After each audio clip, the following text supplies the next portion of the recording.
আমি গতকাল বলেছিলাম জীবের দুঃখ দুর্দশা থেকে সব থেকে কার হৃদয়ে করুণার উদ্রেক হয় জানেন? রাধা রানী। গোবিন্দের যতটা না হয় তার কোটি গুণ রাধা রানীর হয়। মাঝে মাঝে গোবিন্দ রেগে যায়, রাধা রানী কখনো রাগেনি। কথা লিখে নিন, কথাটা খুব মূল্যবান, মনে লিখে নিন। গোবিন্দের ক্রোধ আছে অসুর বিনাশ করবার জন্য। বলে তোমাদের জন্য আমি জগৎ সৃষ্টি করলাম, ঐশ্বর্য দিলাম, শান্তি দিলাম, সমৃদ্ধি দিলাম, তোমরা আমার ভজন না করে ভোগে নেমে গেলে গোবিন্দের মাঝে মাঝে একটু ক্রোধ হয়। তোদের জন্যই তো এই ব্যবস্থা আমার। এই অনন্ত সুন্দর পৃথিবী, ফুলের গন্ধ, পাখির কলকাকলি, নক্ষত্র খচিত আলোকমালা, চন্দ্রের কিরণ, পিতামাতার স্নেহ মমতা, সপ্ত দোষ সুখের জন্য দিয়েছিলাম আমার ভজন করবি বলে। তারপর বললি না গোবিন্দের মাঝে মাঝে ক্রোধ হয়। রাধারানী ক্রোধ কোনোদিন করেন না, কারণ উনি প্রেমময়ী, প্রেমের অধিষ্ঠাত্রী লীলাদেবী। উনি বলেন ক্রোধ কার উপরে করছো? ও তো তোমার সন্তান, মাময়ী বংশ জীবলোকে, ও তোমার পুত্র, তোমার সন্তান। সন্তানের প্রতি ক্রোধ করবে কেন? শোনো, জীব যদি বিনষ্ট হয়, জীব যদি পতিত হয়, তাহলে তোমার দুঃখ হওয়ার কথা, কারণ ওরা তোমার সন্তান, অমৃতস্য পুত্র। তাই রাধা রানী করুণা করে গৌরকে পাঠিয়েছিলেন, আর অসুরবধ করবে না, আর অস্ত্র ধরবে না, এই জীবের প্রতি প্রেম দিয়ে করুণা দিয়ে ওদের করুণা করো। রাধা রানী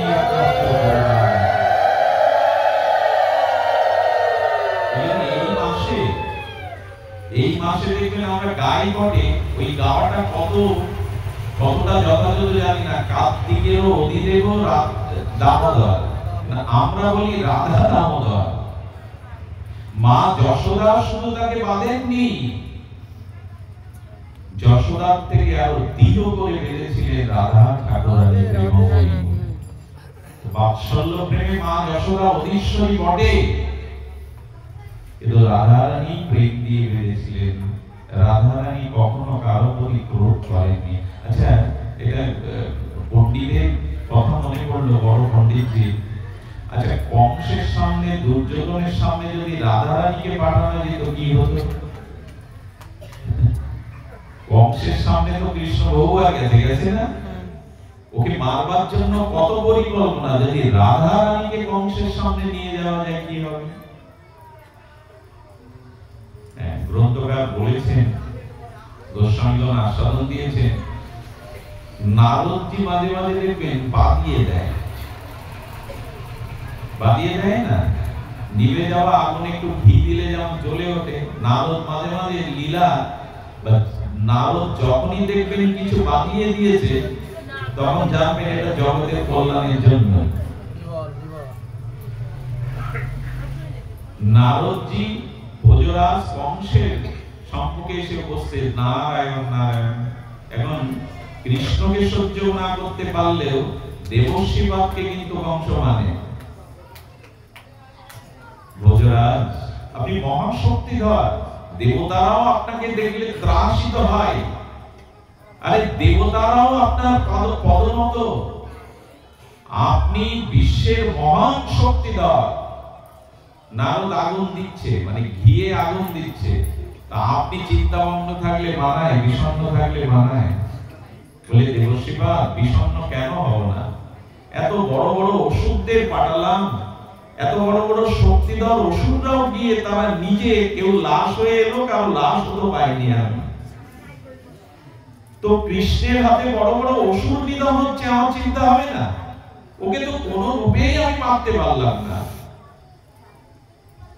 নারদ বলছেন, আপনার বুদ্ধি সঠিক জায়গায় যায়নি। আসলে কৃষ্ণের প্রাণ আরেকজনের হাতে, কৃষ্ণের প্রাণ আরেকজনের হাতে। আপনি বুদ্ধি প্রখর নয়, আপনার দূরদৃষ্টি নাই। আসলে কৃষ্ণকে কোনোদিনই মারতে পারবেন না, কারণ কৃষ্ণের প্রাণ, কৃষ্ণের শক্তি একজনের হাতে। কে সে? বলে ইনি হলেন বর্ষনালী রাধা ঠাকুরানী। আপনি ভুল করছেন, আপনি ভুল করছেন। রাধা রানীকে যদি মারতে পারেন, অর্থাৎ নারদের ইচ্ছা একবার রাধা রানীর সঙ্গে কংসকে নিলে কি হয়, আপনি রাধা রানীকে যদি বিনাশ করতে পারেন তাহলে কৃষ্ণের মারা আপনার জন্য কঠিন হবে না। আরে শক্তিটা তো ওখানে আসে। দুর্বাসা ঋষি আশীর্বাদ করে গেছেন, রাধা রানীর হাতের পরিপাক খাদ্য যে খাবে সে অমর হবে, অযুত বলের অধিকার হবে। রাধা রানী তোকে প্রতিদিন এসে খাইয়ে আসে। আরে সব কেন্দ্রই হলো রাধা। বলে তাই নাকি? এতদিন কেন এই বুদ্ধিটা দেননি দেবশিবা? বর্ষণায় পাঠান, একদল অসুরকে পাঠালো। একদল অসুররা কি করে জানেন? ওরা তো ছদ্মবেশে যায়। অসুররা কালো মেঘ হয়ে উড়ে যাচ্ছে বর্ষণায়। ললিতা, বিশাখা, নর্ম সখীবৃন্দ নিয়ে ঠাকুরানী খেলছিলেন বর্ষণার বিষভানুর অঙ্গনে। রাধারানীকে দেখে ললিতা বিশাখা বলছে, ওই মেঘ এসে বৃষ্টি এলো রায়, রাধে বৃষ্টি এলো, আমাদের আর খেলা হবে না। বলে খেলা তো জমবে ভালো, ওটা মেঘ না, ওটা বৃষ্টি না, অসুররাই আসছে আমার কাছে। অসুররা যে মেঘ থেকে স্বরূপ ধরে মানে সেই আসরিক রূপ ধরে সামনে এলো, রাধারানী একটা দৃষ্টি দেওয়ার সাথে সাথে সমস্ত অসুরগুলো রমণী রূপ নিতে বাধ্য হলো, নারী রূপ নিল। নিয়ে কি বলছে জানেন? বুদ্ধি এত শুদ্ধ হয়ে গেছে রাধারানীর একটা কটাক্ষতে তারা হাত জোর করে বলে, এ দাসীর সেবা কি জানিয়ে দাও। সব বদলে গেছে। আচ্ছা, মা কালীর যদি কেউ দেখা পান আজ রাত্রে, তারা আপদ বিপদ থাকবে? দুর্গতি নাশিনী দুর্গা যদি আপনাকে সাক্ষাৎ দর্শন দেয়, আপনার দুর্গতি থাকবে? রোগ শোক মামলা অবদান থাকবে? আচ্ছা, লক্ষ্মী দেবী যদি আপনার দেখা দেয়, অভাব থাকবে? কথা বলুন, থাকবে কি? আচ্ছা, যদি সরস্বতী আপনার সামনে উপস্থিত হয়, আপনি লেখাপড়া জানেন না, আপনার মূর্খতা থাকবে? যদি কালীকে দেখলে অমঙ্গল দূর হয়, যদি আদ্যার শক্তি দেবী ভগবতী দুর্গাকে দেখলে দুর্গতি নাশ হয়, যদি লক্ষ্মীকে দর্শন করলেই নির্ধনী ধনী হয়ে যায়, আকাশ মূর্খ যদি সরস্বতীর দর্শন করলে বিদ্যার চরম শিখরে ওঠে, তবে প্রেমময়ী রাধা রানীকে যে দর্শন করে তার সাক্ষাৎ ওখানে তার ভজন সাধনের অপেক্ষা নেই। রাধা রানী করুণা দৃষ্টি দিলেই তিনি প্রেম পেয়ে যায়। প্রেমের অধীশ্বরী দেবী লাদিনী। তো রাধা রানী করুণা কটাক্ষ দৃষ্টি পড়ার সাথে সাথে দাসী রূপে বলছে সেবা কি? ললিতা বিশাখা মৃদু হেসে বললেন, ওদের কোন কাজ দেওয়া যায়? রাধা রানী বললেন, গোয়ালে গোবর কাটতে পারে। অনেক গোবর হয় তো, চিন্তা করা যায় না রাধা রানী কি করত। ওরা যখন আসে না, তখন নারদ আবার মাসখানি পরে এসে কি সংবাদ বলুন, আপনার জয় হয়েছে তো, রাধার বিনাশ হয়েছে তো। নারদ বাড়িয়ে দিতেই আসে। আরে আপনি তো বললেন, আমি পাঠালাম, তারাও তো ফেরে না। তা ফেরে না যখন, আপনি একবার খোঁজ নেন। ইচ্ছা তো ওই কংস ওরকম রূপ ধরে, মেঘের রূপ ধরে যাওয়ার পর কি ঘটেছিল জানেন? কংস তার রূপ নিয়ে রাধা রানীর সামনে আসার সাথে সাথে তারও পরিণতি হয়েছিল দাসী। রাধার সামনে তার প্রেমধন কৃষ্ণ ব্যতীত কোনো পুরুষ উপস্থিত হতে পারে না। যে ঘরে রাধা রানী ছিলেন, অভিমন্যুর ঘরে, সে কখনো রাধা রানীর ওইভাবে কামনার দৃষ্টিতে তার চোখ কখনো ওদিকে যায়নি।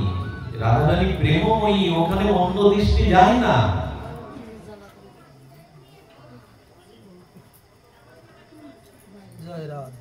অন্য দৃষ্টি যায় না। কংস যখন ওরকম সখী রূপ, প্রকৃতি রূপ, নারী রূপ ধরেছে, বলছেন আমার সেবাকে, কংসের কংসত্ব বুঝে গেছে করুণাময়ী দৃষ্টিতে। কংসকে বলছেন, তুমি ওদের সাথে গোবর গুলো। এভাবে 3 মাস কংস গোবর কেটেছেন রাধা রানীর গোয়ালে। রাধা রানীকে যদি সামনে দেওয়া যায় না, তা অসুরত্ব থাকবে না। এই আমি গতকাল বলেছিলাম, শ্রীকৃষ্ণ হলো জগতের আধার। কিসের আধার? এই জগতের সমস্ত আশ্রয় হলেন অখণ্ড পরতত্ত্ব ভগবান শ্রীকৃষ্ণ। আর শ্রীকৃষ্ণের আশ্রয় রাধা ঠাকুরানী। তো রাধা ঠাকুরানী লাদিনী করুণাময়ী, কৃপাময়ী, প্রেমময়ী, উনি কারো প্রতি ক্রোধ করেন না। প্রেম কখনো ক্রোধ করতে পারে না। জীবের আনন্দ গোবিন্দের চরণে, আর সাক্ষাৎ গোবিন্দের আনন্দ রাধা রানীর কাছে। শ্রীকৃষ্ণ যদি আমাদের জগৎগুরু হন, তো সেই গোবিন্দের ও প্রেমের গুরু রাধা ঠাকুরানী। করুণাটা ওইখান থেকে আসে। লাদিনী দ্বারাই করেন আনন্দ আস্বাদন, লাদিনী দ্বারাই করেন ভক্তের পোষণ। এই যে হরিকথাতে আপনারা আনন্দ পাচ্ছেন না, এই পোষণটাও রাধারানীর থেকে আসছে, অধীশ্বরীর থেকে আসছে, প্রেমময়ীর থেকে আসছে। এই জন্য আমাদের বুদ্ধিকে, মতিকে ভীষ্মদেব দান করেছিলেন। আর তার পরপরই তিনি পরমানন্দে হৃদয়ে এবং বাইরে, কত বড় ভাগ্যবান দেখুন। হৃদয়ে দেখছেন গোবিন্দকে, বাইরেও দেখছেন গোবিন্দকে। এরকম নির্যান, এরকম প্রয়াণ সবার হয়। হৃদয়ে গোবিন্দ, বাইরে গোবিন্দ। এরকম মহান প্রস্থান কারো হয়। এর মাঝে ধর্মরাজ যুধিষ্ঠির একটা প্রশ্ন করেছিলেন। সেই প্রশ্নটা হলো, সর্বশ্রেষ্ঠ ধর্ম কি? হে পিতামহ, হে জ্ঞানী অগ্রগণ্য, হে তপস্বী, আপনি কৃপা করে বলেন সর্বশ্রেষ্ঠ ধর্ম কোনটি?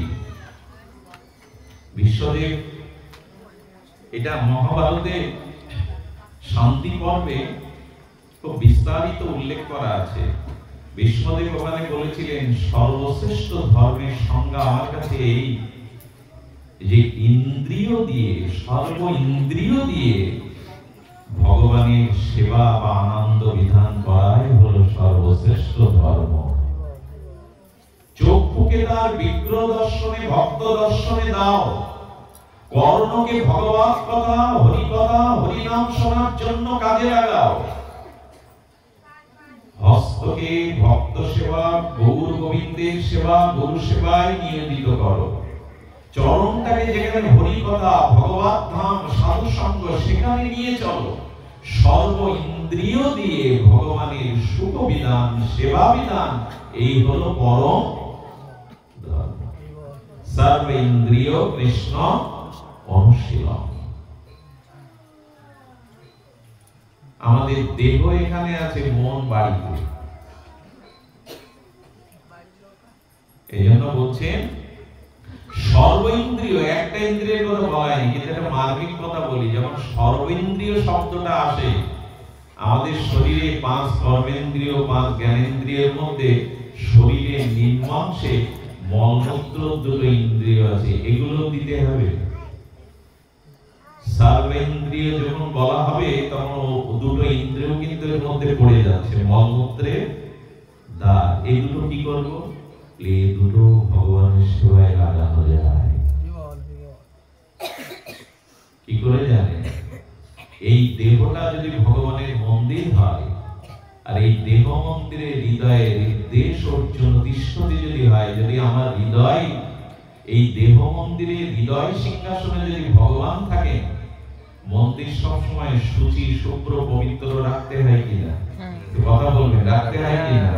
তেমনি দেহ মন্দিরে হৃদয়ে ভগবান আছেন, এইভাবে মলমূত্রের দ্বারে উপযুক্ত শৌচাদি করতে হয়। মলমূত্র ত্যাগ করে উপযুক্ত শৌচের দ্বারা পবিত্র রাখতে হয়। এটাই হলো এই দেহ মন্দিরে ভগবানের সেবা বিধান। বোঝা গেল কি? সনাতন হিন্দু ধর্মের মানুষ আজও এটা 75% মানুষ বোঝেনি যে মলমূত্র ত্যাগ করে উপযুক্ত শৌচ ক্রিয়া করতে হয়। এটি না করলে দেহ মন্দির পবিত্র থাকে না।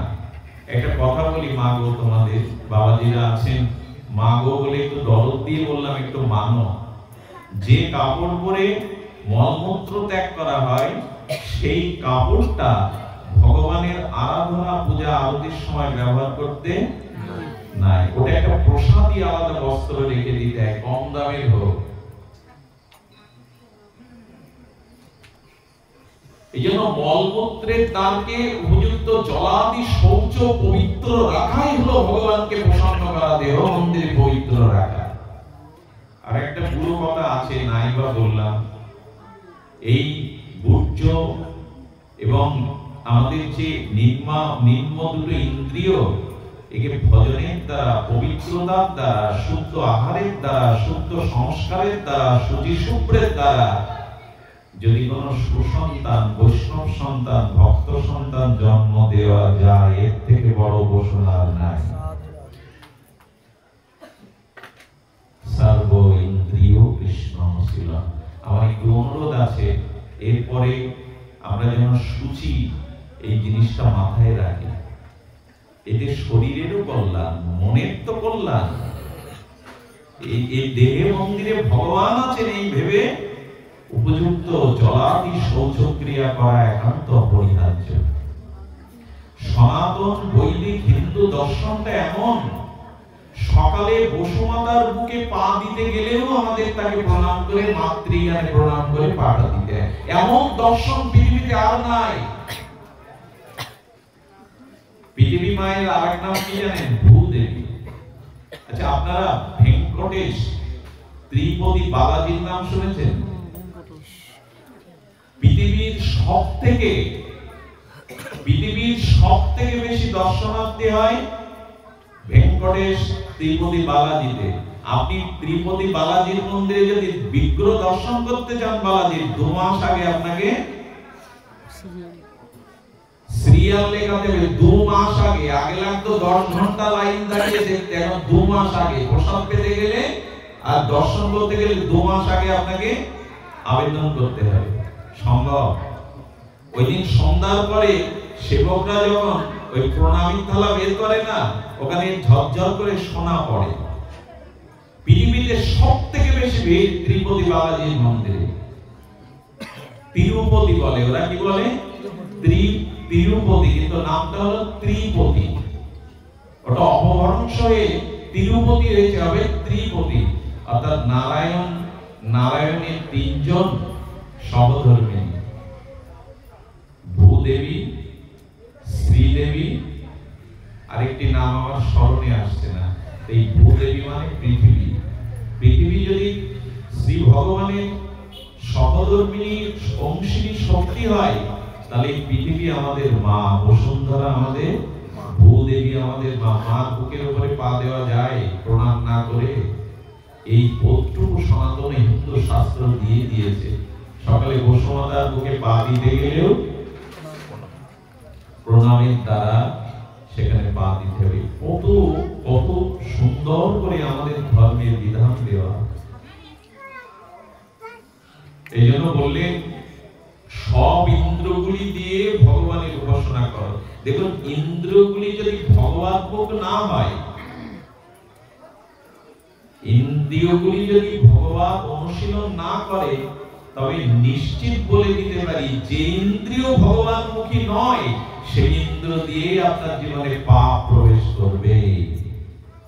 আজ পর্যন্ত যাদের যা চোখের দ্বারা, কানের দ্বারা, জিহ্বার দ্বারা পাপ হয়েছে, আপনি একটু নিজের দিকে সমীক্ষা করে দেখুন। যখন আপনার ইন্দ্র ভগবতমুখী ছিল না, সেই সুযোগেই পাপগুলো ইন্দ্রিয় দিয়ে প্রবেশ করেছে। দৃষ্টান্তে বলা হচ্ছে, যে রাস্তায় সেনাবাহিনী দাঁড়িয়ে, বিডিআর পুলিশ দাঁড়িয়ে, ওই রাস্তা দিয়ে কোনো চোর দস্যু যেতে চাইবে তো? ওরা ওই পথ দিয়ে যাবে?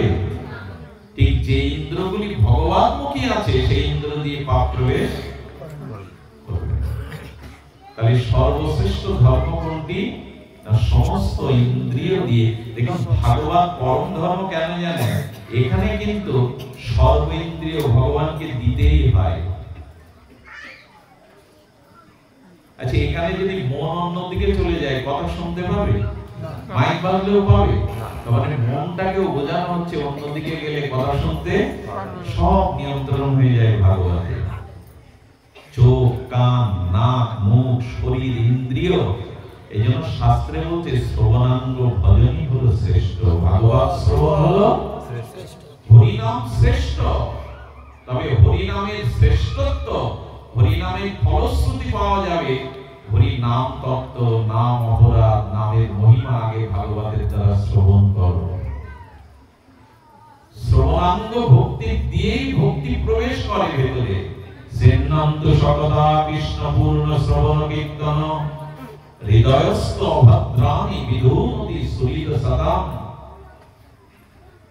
আর কি বলেছে, মত গুণ শ্রুতি মাত্রেণ, আমার গুণগাথা নাম লীলা শ্রবণের মাধ্যমে ভেতরে গিয়েই তোমার মনের গতি অবিচ্ছিন্ন গতিতে আমার চরণে আসবে। সত্য হৃদয় অবরুদ্ধতি সুশ্রবিত তৎক্ষণাৎ। ভাগবত এমন শ্লোক দিয়েছেন, এমন শব্দ দিয়েছেন, সত্য হৃদয় অবরুদ্ধতি সুশ্রবিত তৎক্ষণাৎ।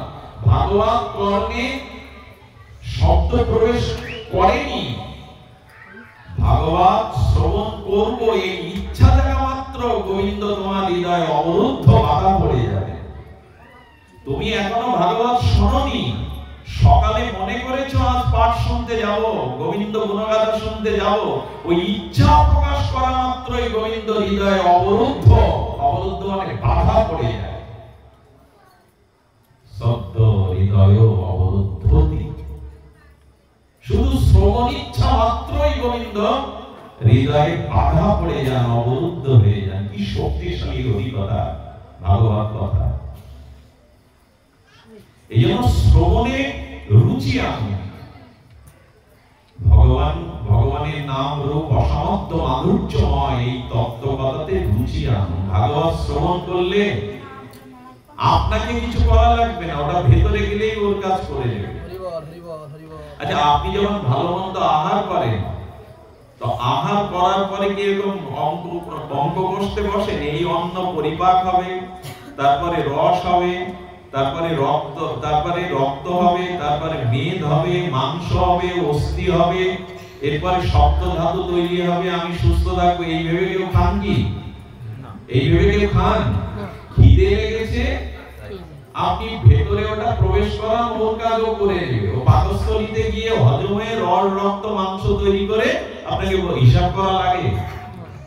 তেমন হরিকথা সাধুকে কর্ম দিয়ে প্রবেশ করলো, ওর কাজও করিয়ে নেবে, ওর কাজও করিয়ে নেবে।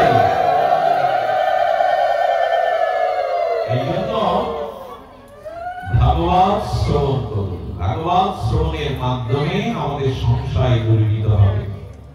তবে এই মাস যারা ব্রতবিহীন, ভজনবিহীন, নিয়মবিহীন কাটাচ্ছেন, তারা বড় ভুল করে বসেছেন। তারা এমন ভুল করেছেন, অব্রতেন কিপদ্দস্তু যথা দামোদরং মাসং প্রিয়ং তির্যজ্জনি মাব প্রণতি সর্বধর্ম বহিষ্কৃতঃ। এই দামোদর মাসে, নিয়ম সেবা মাসে বা কার্তিক ব্রতে যারা বিনা নিয়মে, বিনা বিধিতে, বিনা ভজনে এই মাস অতিবাহিত করবেন, তারা দেবদুর্লভ মনুষ্য জন্ম হারিয়ে আগামী জন্মে পশু বলে নিক্ষেপিত হবেন। তারা সর্বধর্ম থেকে বহিষ্কৃত হয়ে যাবেন যদি এই মাসে কেউ বিনা নিয়মে, বিনা ভজনে অতিবাহিত করে।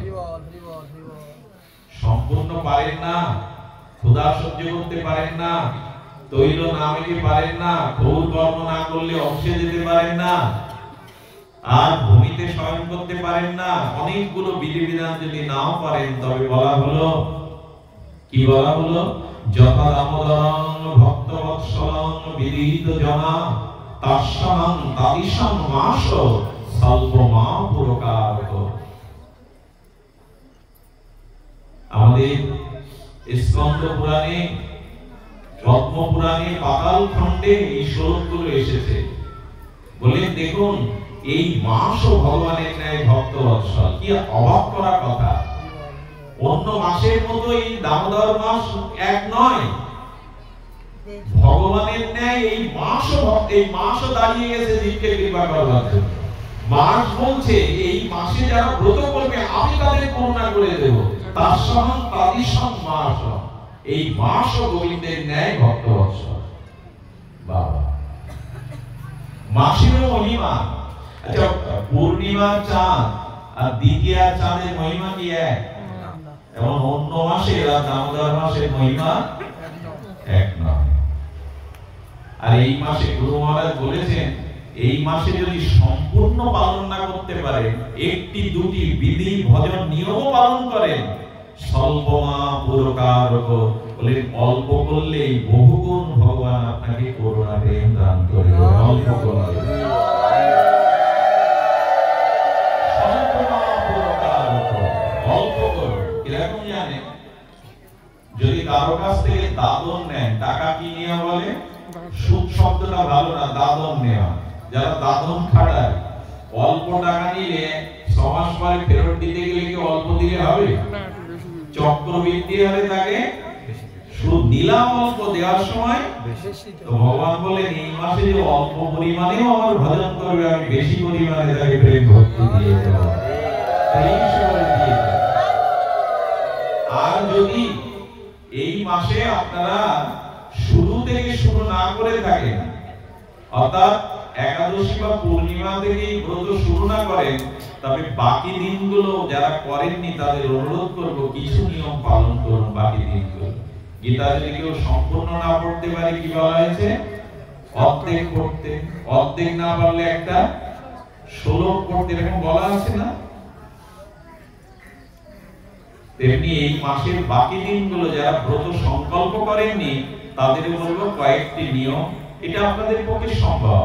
একটু প্রাতঃ স্নান, ভোরে ঘুম ভাঙা, যদি পারেন একটু তিলক নিলেন।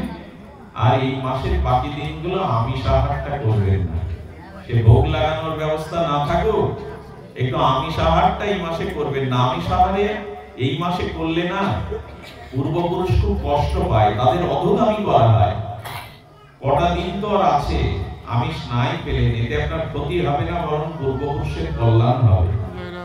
আর এই মাসে প্রতিদিন সন্ধ্যায় একটু দীপ দান দিবেন, ভগবানকে একটু দীপ দিবেন, রাধা দামোদরকে। দীপ দিলে অন্ধকার থাকবে না। অন্ধকার মানে মৃত্যুর পরের যে অন্ধকার, ওইখানে গোবিন্দ বলছেন, যে আমাকে যেভাবে ভজে আমিও তাকে। এই সময় যদি আমাকে দীপ দাও, মৃত্যুর পরে অন্ধকার পথে আমি আলো ধরবো, আমি আলো ধরবো। কটা নিয়ম বললাম? একটু ভোরে ঘুম থেকে একটু ভোরে ওঠা, একটু প্রাতঃ স্নান, আর একটু নিরামিষ আহার। যদি ভোগ লাগানোর সমর্থ না হন, নিরামিষ পান, একটু কিছু আছে বাদশাহ দিয়ে পান। তবে দুঃখ কি জানেন? এই মাসে যারাই কল করে প্রথমেই বলে, বাবা কি খাবো কি খাবো না, ভজন কোথায় করে বলো, আগে কি খাবো কি খাবো না। একাদশী নিয়েও সমস্যা, কি খেতে হয় কি খেতে নেই, ভজন করো ওইটাই নাই, শুধু খাওয়ার কথা, কি পাওয়া যাবে কি পাওয়া যাবে না। একটা কথা মনে পড়ে, আচ্ছা, সুখ দুঃখ জীবনে আসলে কেউ যেন ভজন দেয়। ভক্তের লক্ষণ কি জানেন? জীবনে যত বিপদ, যত অপমান, যত কষ্ট আসুক, সুখ ও দুঃখে সে ভগবানকে ভজন ছেড়ে দেয় না। আচ্ছা, একটা কথা আপনাদের কাছে একটু প্রশ্ন বলি তো, হাত জোর করে। বাড়িতে কেউ মারা গেলে, জীবনের চরম ক্ষতি হয়ে গেলে, না খেয়ে থাকে 5-7 দিন কেউ, তাহলে চরম বিপদে দুঃখেও তো মানুষ ভজন করে কি না? তাহলে দুঃখে সমস্যা আপনি ভজন করেন না কেন? কি অদ্ভুত আমাদের বুদ্ধি দেখুন। দুঃখ পড়লে ভজনটা সারতে হবে যেভাবে হোক। দুধ খাও, কলা খাও, যাবতীয় রাজ্যের কিছু খাও। দুঃখে পড়লে, সমস্যায় পড়লে, মৃত্যুর দিনেও জিলিপি খায় মানুষ, মরা পুড়িয়ে কি খায়? ভজন করতে ভুল হয় না, কিন্তু ভজন পাপ পড়ে যায়। কত দুরবস্থা হলে এটা হয়। এবার ভেবে দেখুন, কারো বাড়িতে দুঃখ কষ্ট যন্ত্রণা আসতে পারে, খাওয়া বন্ধ হয় না, কিন্তু একটু সমস্যায় পড়লে আর অনেক করে দেখেছি, ঠাকুর এই হয়ে গেল, ও ছেলে পরীক্ষায় পাস করলো না, জামাই ভালো হলো না, অনেক ডেকে দেখেছি, আর ডাকবো না। ভজন কেউ কমায় না, ভজন বন্ধ কত লোককেই দেখলাম ও পড়ে দেখেছি অনেক। এগুলো দুরবস্থা। সত্য বুদ্ধি না থাকায়, সাধু সঙ্গ না করায় এইসব দুর্বুদ্ধি মাথায় এসে ভিড় করে, বুদ্ধিতে এসে মানুষ ভোজন ছাড়ে না, ভজন ছেড়ে যায়। এর থেকে আর দুঃসংবাদ কি থাকতে পারে?